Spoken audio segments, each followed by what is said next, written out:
find Savior. For some reason, you started your adventure with no weapons or armor or spells. Well, in this game, you and your companions arrive on Serpent Isle armed to the teeth with all the swag you got in the Black Gate and more. Everyone's got everything. Magic armor, magic bows, magic arrows, magic throwing axes, magic shields, magic spears, and magic helmets, magic everything, a sword that protects you from magic, and you remember to pack your fully loaded spellbook along with the most powerful weapon in existence, the Black Sword. Although, we did forget one thing. We kind of forgot to pack the magic carpet. I mean, being able to fly might have been slightly kind of useful, but whatever. I mean, finally some common sense, right? The world's greatest heroes actually start the adventure prepared. And then seconds later, you all get struck by lightning repeatedly, which instead of killing you, teleports every single piece of equipment away. Because God hates me. But you know what? I'm not even mad, because at least this game gives you a reason all your equipment goes missing. At least it's not Underworld 2, where the only explanation is you showed up to a party fat and out of shape and wearing nothing but burlap. At least here it's part of the plot. And that reason is the island is racked with bizarre magic storms called teleport storms. When something here is struck by lightning, it's replaced by something else, something completely random from somewhere else on the island. So my precious Black Sword is now replaced by a rock. I'm now wearing a woman's fur cap in place of my magic helm. I've got someone still stalking. I think I kind of got the shaft on this particular exchange. But at least it motivates you to go quietly to find your missing items and get them back. This place is pretty weird, though, and you get in trouble right away. See, the people here aren't exactly the biggest fans of Lord British. I mean, join the club, right? Me neither. I figure we should get along great. Call this crown like a douchebag. But the rest of your companions freaking love the guy for some reason.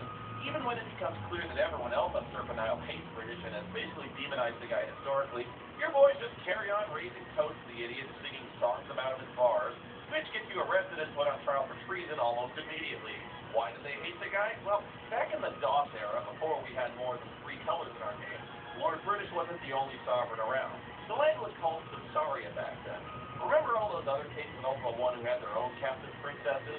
Yeah, well, when Lord British came forward and proclaimed that he discovered the one true religion based on a book he found that comes from outer space, a few people had some understandable objections. Turns out people don't like having a stupid fake ideology imposed on them by royal mandate. Turns out people kind of get suspicious when only one copy of this holy scripture exists, and it's hidden behind impenetrable magic ward, and only one man can even look at it. And this asshole is supposed to be your messiah. Yeah, let's just say a few people call bullshit on Lord British. So in the end, these people who objected, 3 entire nations of people, were forced to leave the planet entirely, because they wanted to continue pursuing their own philosophical beliefs free of persecution.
random from somewhere else. Everyone else on Serpent in the DOS era, and only one-man nations of people were forced to leave the planet entirely because they wanted to continue pursuing their own philosophical beliefs free of persecution.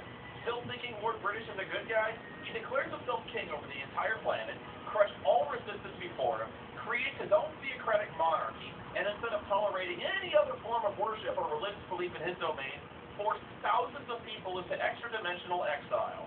What an asshole! This intolerant prick refuses to even countenance the presence of those who don't blindly follow his made-up religion without question. This wouldn't be the first or last time this would happen either. I mean, in Ultima 6, he didn't even attempt to pursue diplomatic relations with the gargoyles either. He just sends the Avatar to go slaughter everyone who threatens his precious shrine. In fact, the only reason he accepts the truth in the first place is when the Avatar forcibly imposes one on him by giving one of the vortex lenses to the Gargoyle King. What makes British even worse is that his religion is actually a complete lie. A lie that's revealed when you get to Serpent Isle and find the ruins of the ancient people who used to live there, a race of people called the Ophidians. The Ophidians believed in godlike serpents representing the conflicting principles of order and chaos, and they followed their own virtues based on those forces. The serpents take the form of two snakes wrapped around together in conflict. Two snakes coming together, facing each other. One. Actually, it's three snakes. There's one snake in the middle called the Great Earth Serpent of Balance. Here's the thing, though. The Ophidians are entirely correct. The serpents of order and chaos actually exist. You see them. Hell, you talk to them. They are fucking real. So real, in fact, that when the serpent in the middle that keeps order and chaos from destroying each other goes missing, the resulting imbalance and conflict starts to unravel the fabric of reality itself, and threatens to not only destroy Britannia and Serpent Isle, but all of existence in every dimension, everywhere. Basically, the serpents are God in these games. What does this have to do with anything besides Lord British being every bit the power-mad, intolerant, murderous skid mark that society think he is? Well, as I said, the Serpent of Balance has been lost. I think what happened is that in Ultima 3, Exodus got so powerful he somehow managed to rip the Earth Serpent out of the void and bound it to guard Castle Death, and from there, I don't know, it got sealed up in a statue. In the meantime, the other two snakes started fighting. The Order Serpent ended up killing the Chaos Serpent, and that really fucked things up. And that's where their teleport storms. That's the universe destroying itself. And Batlin, well, he's got his own plan, although I'm not 100% sure I fully understand the big picture here. He's gathered the three pieces of the Chaos Serpent, and he wants to use them to somehow steal their power. He even tells you that he plans to use this power to become immortal and overthrow the Guardian himself. Well, if something goes wrong, again, I'm not sure what, but when Batlin tries to open the Wall of Light, access the Void, and gain this power, lightning strikes him from out of nowhere and just kills him. He shall reward those who fail me. Yeah, but what? The Guardian did that? So we can just smite any more faster he wants with spit lightning at any time? Why doesn't he just use that to kill the Avatar? He could have done that before he destroyed the Black Gate. I don't know. Well, here's the really bad news. When Batlin fucks up the spell, it releases three raw elemental forces of chaos known as the Chaos Veins, and they infect the bodies of your companions and turn them into demigods of chaos. Shamino becomes the Bane of Anarchy. Dupre turns into a monster called the Bane of Wantonness, basically the spirit of lust and selfish desire, and Yolo becomes the Bane of Insanity. Boom. It's more like the Bane of severe allergies to me. But this is a pretty fucking badass plot, having your